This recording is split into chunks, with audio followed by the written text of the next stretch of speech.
Welcome to Reconnected. This is part two of our interview with Tiffany, who is a survivor of a C2 through C5 intramedullary tumor. Her surgery to remove the tumor was in 2014. She tells her story of a post-operative journey with some complications, including infection and a tethered cord. It's important to know that not everyone will have this experience. Tiffany and I have agreed to include this recommendation regarding her interview. This YouTube channel includes videos from several other spinal cord tumor survivors, each with their own experience. Most do not have the challenges that are a part of Tiffany's journey. If this is the first interview you are watching on this channel, we ask that you please watch both part one of this interview along with other interviews so you can get a balanced perspective on the diagnosis, treatment, and recovery from an intramedullary spinal cord tumor. So thank you, Tiffany, for doing part two with us. When we left at the end of part one, you were describing your third tethered cord diagnosis, and you were meeting with your neurosurgeon. Yes. He had decided to reach out to the head of neurosurgery at NIH to get some input on what we could do differently. Obviously, just untethering me wasn't resolving the problem. And he had recommended, having read a couple of, I guess, accounts of people getting untethered and then recovering prone, face down for 6 weeks. That had helped some people to remain untethered. I definitely wasn't prepared going into it. I thought, oh, I'll buy some equipment that will help me sleep face down because I don't have range of motion, from being fused. So it's not like I can lay down and turn my head to the left or to the right. I'm just face down. So we had rented some equipment. I had practiced for like 15 minutes a day. I'm like, oh, we can do this. I'm I sorry to laugh. literally 15 minutes no. to Oh yeah. 6 weeks I is a big was, leap. How could you a prepare? How lot could you of these possibly? years, ignorance is bliss has been good for me all these years. Like I am not a researcher, I am not an internet searcher. I kind of take the punches as they come. I knew, having contacted the PA of my neurosurgeon, that the hospital wasn't going to be able to provide me any equipment to carry out this prone thing, which was kind of surprising. But there are companies out there that did offer things. They were mostly for probably people having like eye surgeries where they had to be face down, not necessarily for my issue. But so we rented it, we brought the equipment with us. My neurosurgeon really was ready to call it off after, I think we weren't even 3 weeks in, because he saw the agony. I mean, you don't realize when your body is just laying flat face down, or sitting. Once I got out of the ICU and I was on a regular floor, med surg floor, there were times during the day I could, sit on the edge of the hospital bed with this head thing, so that at least I could like give my back and my legs a break. I mean, Oh, I I can't even I had imagine. abrasions. I had abrasions on my arms. I had abrasions on my face. Mm. We had to keep like replacing bandages to try to keep, the friction of the sheets, from continuing to give me more abrasions. I had bandages on my knees from the abrasion. I was Mm. not prepared. But I'm glad that I did not know the enormity of that recovery, to be honest. I feel like through all these years, I've been thankful that I do not see into the future. I think I would have been extremely overwhelmed. Better to just take it as it comes. But anyways, when he said, we've got to stop this. This is not worth it. I said, no, I've got to continue it, because if I don't, I'll never know if this could have possibly kept me untethered, right? Heavens forbid I were to tether again. I'd always regret I did not stick it out the 6 weeks, that was recommended. I was determined that way. I don't know, maybe it's a first child things. Like I'm very role oriented, right? Like you told me to do that, I'm going to do it. I don't know. But Amazing. I kept up with it to the 6 week mark. And then, that I think I was in the hospital. Well, I went in the beginning of February and I was discharged the end of March. So I was there for quite some time, just getting through that and then getting into the inpatient physical therapy. But again, everything all over again. And of course, it was prolonged getting into the inpatient therapy because of the need to keep me prone. There was very little they could do to help me, having to remain in this, face down position. So I was finally discharged. They determined discharge too soon. So then I went to another inpatient facility for a couple of weeks after the discharge from the hospital. And so we are now into probably April, May of 2018. That following fall, I had another MRI and it revealed, it showed no tumor regrowth and no tethering of my cord. And that was momentous, right? That was like, wow. I mean, you should see my images. They look anything but good, right? From all of I the can only insult. imagine. But Yeah. there was no cord stuck to the canal. There was no sign of a tumor. That's been Tiffany, wonderful. were you suspicious that you might have a tethering again, or did you feel at that MRI like you weren't retethering? Honestly, I went into that MRI questioning whether or not I was tethered again. I believe that MRI honestly happened, I think later, maybe January of that year. For whatever reason, I think it got pushed. And I had started not with the change in the sensation in my feet, but I had started with those classic GI symptoms, right? I'd had them the year prior when I found out I was tethered. I was untethered. I had no GI issues through that whole recovery. But come that following December-ish, I started to get that classic fist in the gut feeling and nausea when I would eat. And I thought, oh, don't even tell me. But the MRI was good. And so, I went into 2019 thinking, well, maybe it's something else. I started to keep a food journal. I started to think, oh, maybe it's caffeine, maybe it's dairy, maybe it's this. And on my own, tried to figure out, okay, what is causing this? Because I'm not tethered. But to make a very long story short, I saw a GI doctor. They ran all the tests. All the tests looked normal. I'm borderline slow gastroparesis, borderline stomach emptying, but not to the extent where it would be causing such an ordeal of symptoms. And so from there, we got into 2020 and I was starting to lose some sensation in my right hand, which, my original symptoms were all in the right side, which is my dominant side. But after the tumor resection, after every untethering, mostly everything was on my left side, my left arm, my left hip, my left leg. Yeah, the numbness was kind of on both sides, but by and large, my one good thing going for me was going for me. But then I started to notice that I was losing sensation in my fingers. And I noticed that, I was having more hip instability. I was starting to have a lot of hip pain. Up until then, nobody said I had left hip instability and weakness. But with time, they said, oh, we don't think the message is getting to the proper muscles in your left hip joint. And it's causing weakness, instability, which is now causing the pain.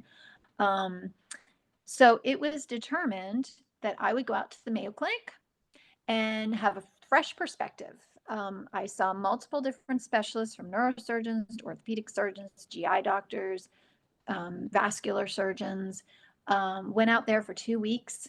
That was an incredible experience. If someone can go there for input, I can't recommend it more. But really the takeaway from that, I think that the biggest takeaway from that was the neurologist, when he came walking into the room, he said, I'm going to say this to encourage you. Based on your MRI, I thought I was coming into a room with a wheelchair bound patient.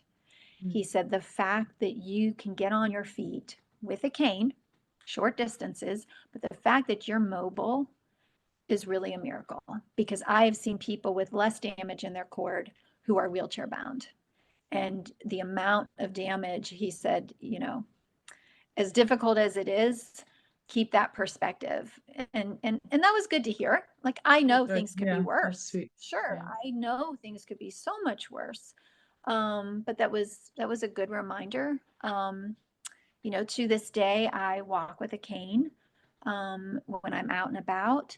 If I have to walk any amount of distance, I have a wheelchair. Mostly that's to help me with my chronic neck pain, which has resulted from all this, and my Mhm. chronic left hip pain when I have to stand or walk any amount of distance. So I'm grateful for that. That's why you see me in this. This was attached to one of my older model wheelchairs. So now I use it in my chair where I eat, at my dining room Mm. table. And it just enables me to kind of rest my head back. These heads are heavy. Oh, Heads are if I heavy. could Oh, aren't just they get the heavy? weight They're off. so heavy. Yeah, I know You exactly what don't you know mean. they're heavy until you have a They're damaged so neck and you're heavy. like, oh, just to get this head off my neck for a minute, let me just sit here.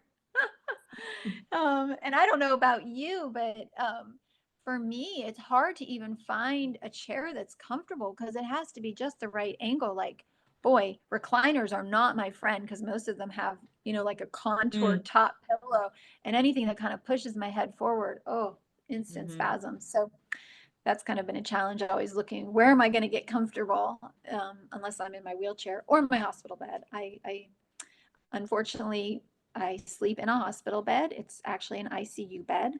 I had developed in the year prior to my last untethering, I started having awful pain at night. I would just wake up about every hour and a half with pain through my whole body. And then I would kind of Mm. reposition myself and the pain would subside. I'd fall back asleep. I'd wake up. It was back. But I noticed when I was in the hospital for that last tethering, I didn't have that pain. But I was in an ICU bed, where the mattress Mm. has air and it kind Mhm. of removes the pressure from your body.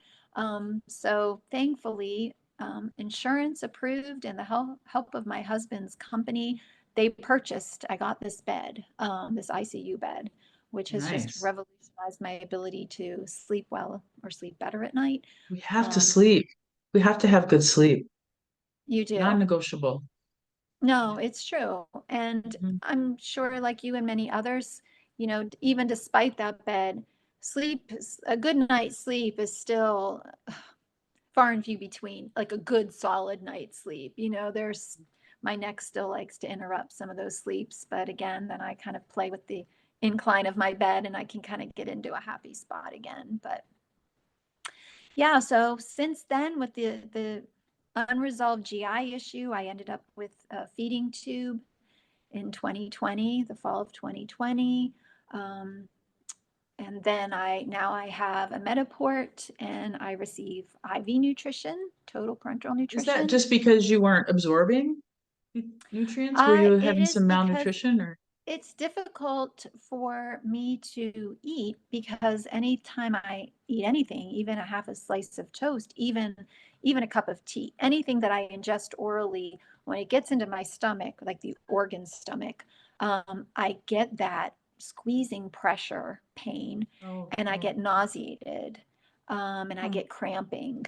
And so it was, as hard as I tried to keep up with calories, it's really hard to eat when you feel so poorly. Mhm. I got to the point where I would shovel in as much as possible because usually all that discomfort came on within about 10 to 15 minutes. So it was like, get in, get in, get in. And then sometimes, that Mm. backfired on me because then I would get physically ill from it. And I was living Mm. on Zofran, Mm. but then developed a tolerance to it. So the Zofran wasn't helping.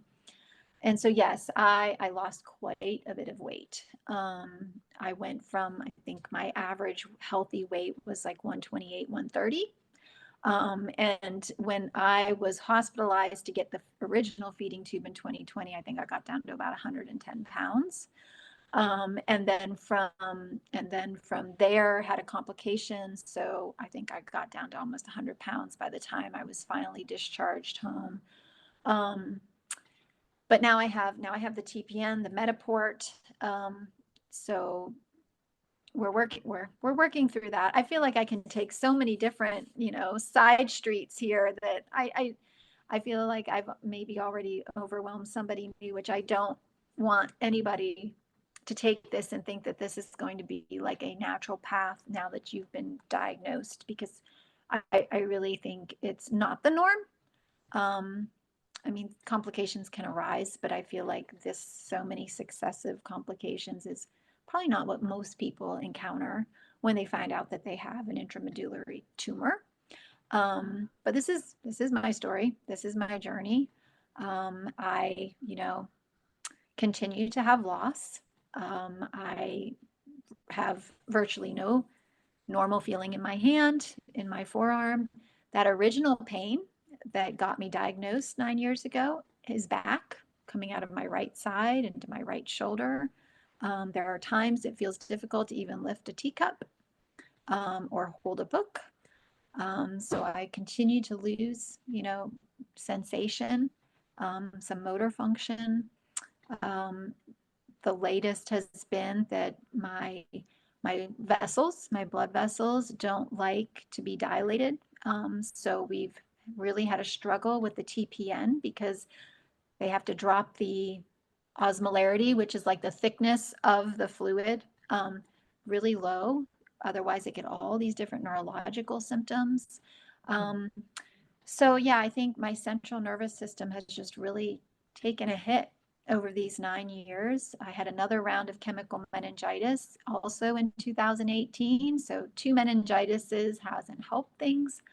And, recently they've kind of come to the consensus that they think there's tethering that's going on in there again, not the obvious cord to the canal, but more of adhesions, a webbing of adhesions and scar tissue from all the insult in there is kind of weaving its web, choking things out, causing continued loss. Nothing that can be picked up on an MRI, but would be seen if they were to go back in there. The neurosurgeons could certainly see it at that point. So I don't know. Are you still doing therapy? Are you still doing neuro rehab? I am. I actually, that is something I want to definitely new patients to hear about. I did not know there was something called neurological physical and occupational therapy. I was never part of a program until I went to the Mayo Clinic and they said, "Have you done this?" "No." "You've got to start it. Like you're 5 years behind." And so I've done it twice now at one neurological PTOT facility. I was told I'd probably need tune-ups, the rest of my life. I haven't gone for the last couple of years, just dealing with the whole feeding tube and different other things. But I've just started back. I actually just had an evaluation at a new facility yesterday.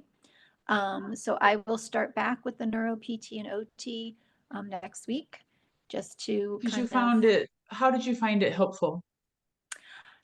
When the regular PT that I would go to, even inpatient at the hospital, it was like, "Oh, let's help you strengthen, right? Let's help you with your gait. Let's help get you strong," which was needed. And it did its job. I'm grateful for it. The neuro almost helps you tune more into your body, right? It makes you really think about how are you moving? Why are you moving like that?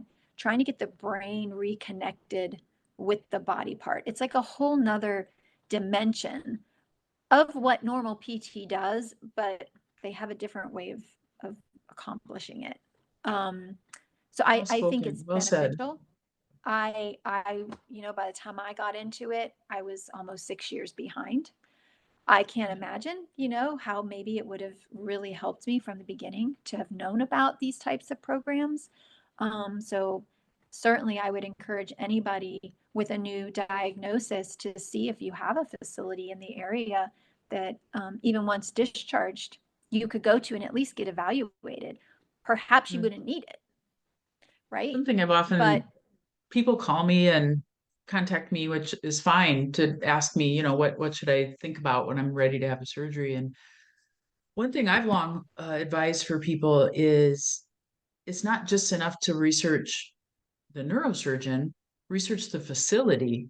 Do they do these surgeries? Has a physical therapist at the hospital ever seen a patient after a spinal cord tumor surgery?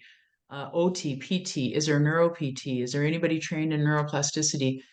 Because once the surgeon's done, surgeon's done. You're in the hands of the correct. physiatrist or the PTOT or the inpatient doc, or once you get discharged, it's a whole nother level of who am I going to find and who's, I went back to a town where no one's ever seen a spinal cord tumor before. No one had ever treated anybody.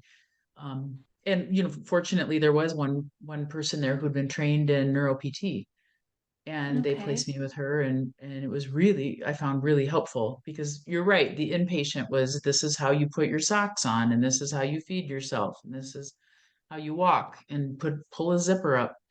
um, but the neuro PT took it to another level. Was a lot more helpful for me. So thank you for addressing that. Yes, I absolutely. wanted to also honor, and then I'm sorry to interrupt, but I wanted to also honor a couple things. One is I want to honor that I hear when you say that you're having loss, and it's it's so difficult. We fight so hard to get things, and then we lose some things, and it's a very hard part of this journey. It is, I think, especially, I mean, humanly speaking, you can't help but wonder and think about the future, right? We all make plans for how we think our life is going to go. It's normal. But if I allow myself, which sometimes it creeps in, but most of the time I have to say, nope, nope, we're living for today, today, today, today. But I think difficulty for me is, well, what does my future look like? You know, will I be able to hold my grandbabies one day? Like the plans I had for when my children were grown and married and having children and what I thought I'd be as a grandma, or, that can be challenging to think, well, what is my future going to look like? Will I get to the point where I need people to care for me even more than they already help me now? Will I be able to hold my grandbabies? What does the future look like? I think that's the hard thing. And, we want to kind of have some certainties in life. And this has shown me that there is no certainty there. I couldn't plan for any of this, and I can't plan for whatever comes down the road. For sure, I'm going to do all that I can. I'm going to bring to the table all that I can to keep pushing and to keep improving where it's possible. Um, I yeah, I just think that that is the part right now that can be difficult. Is, okay, where is this going to go? If I'm not plateaued, where is this going to end up? So Yeah, I wonder too. I've had a conversation with my neurosurgeon about that. How many years they haven't been doing these surgeries for very long. We're the first generation to age. I'm 58, mhm, and 78 in this body is going to be a lot more tricky than 78 in a regular body. I know that's true. mhm. Um, and then I don't know what, we age, we still have normal aging things. And I have this, Yes, what if I need a knee replacement or a hip replacement or something? I mean, I feel like my recovery from that is going to be a lot more complicated than your yes, average joint replacement, or as you said, you don't know. So yeah, I mean, we're the generation that's forging. We're the first generation that's forging the path of what it's like to age after a spinal cord tumor surgery. There's yes. nobody else that's done And it. I think that's good for you to say. Honestly, I've had neurosurgeons shrug their shoulders when I ask them questions, kind of like, not sure what to tell you. We don't have data And I yet think that because brings we're up just. another good point. You have to advocate for yourself. Like, find somebody who will give you answers, right? Find somebody who is willing to take on hard cases and explore what could be going on. Like, don't be willing to just accept a shrug of the shoulder or good luck, you know? Well, and Don't thankfully accept your that. neurosurgeon reached out. He reached out to the NIH and Yes. and went through that 6 weeks unimaginable and didn't retether. Before we wrap up, I wanted to ask you a couple questions. One is, you've spoken about your faith. Would you like to speak about your faith? Oh, yes. My faith is extremely important. It's the most important thing. I've always been grateful that I have a relationship with the Lord, but it has been in times of trial that it has made me that much more grateful because despite all these difficulties, His word says that when you're weak, we're strong through Him, and He has been such a source of strength and comfort, and it has just tremendously increased my faith in Him and my dependence on Him. Um, I'm grateful because I feel like if I didn't have my faith long ago, back 3, 4 surgeries ago, I probably would have lost hope and despaired. Mm. Um, it is because I know that He makes no mistakes and my life is in His hands and there's a purpose behind all of it, that has given me comfort and it has given me peace despite the hard. I There has been a continuous hope of, you know what, this life is not our best life now. And our best life is the one to come if we have a relationship with the Lord, of course.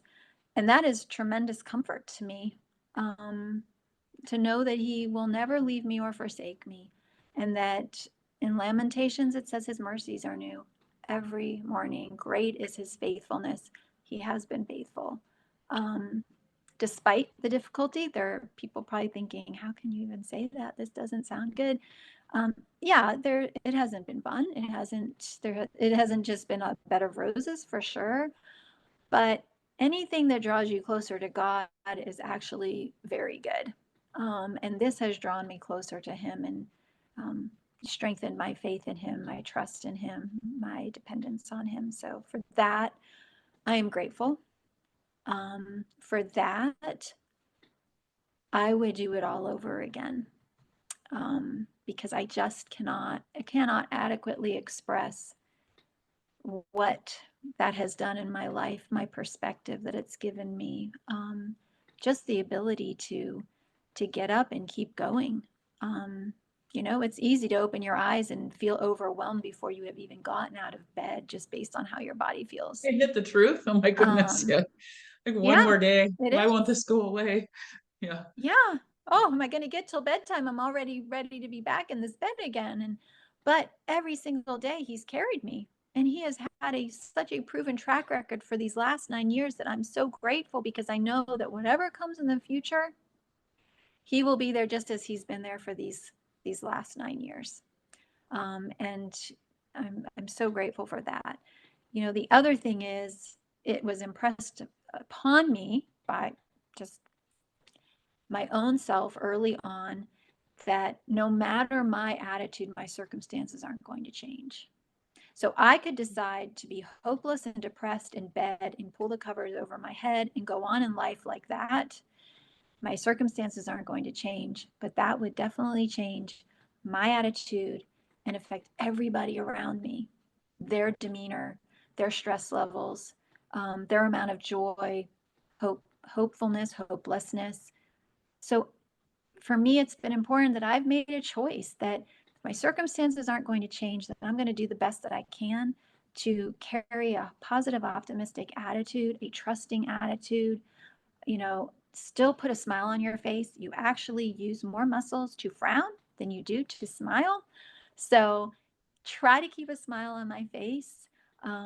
I had read a quote, I can't remember who said it, but I thought it was good. And it said, occasionally weep deeply over the life you hoped would be. grieve those losses. It's okay. We can grieve those losses, but then wash your face, trust God, and embrace the life you have. And I think that is good, because my life is different now than it was before. And my life is going to be different in my future than I had planned myself. And it's okay to have days where you just have to wrestle through what's changed, how you've changed, how your life has changed, but you don't let yourself stay there. Grieve it, wash your face, keep going, and make the best of what you have now. I think it was Elizabeth Elliot says, all endings are new beginnings. So find the new beginning, right? Go forward with the new you, the new life. I think, well, yeah, that's, I could go on and on and on, but we'll run out of time. We can't have a part 3. So.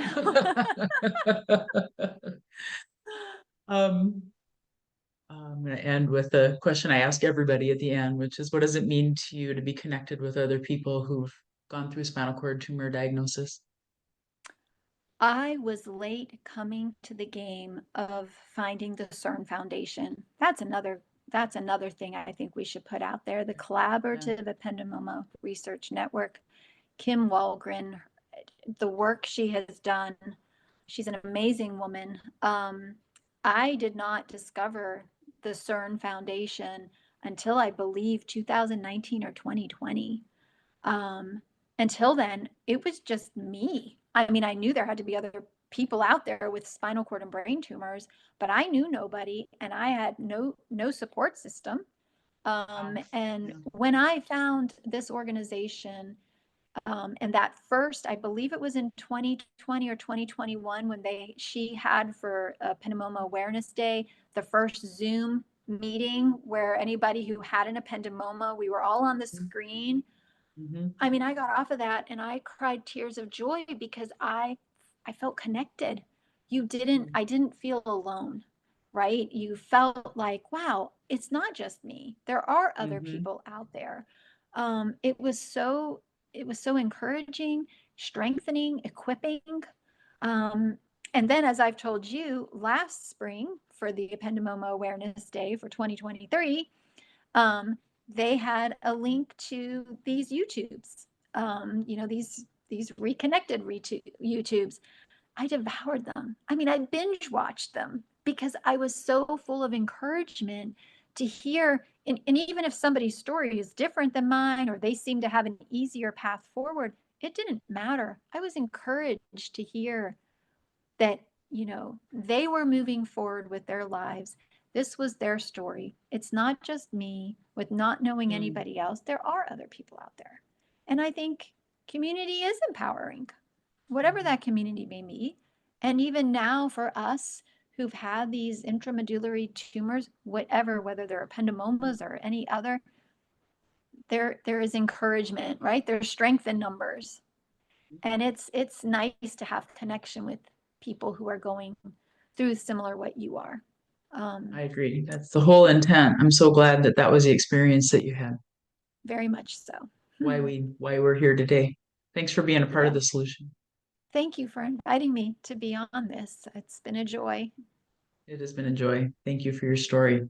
We'll check in with you next year and see how things are going. Okay. Okay. That would be great. Okay. Right. Talk soon. Bye. Bye-bye.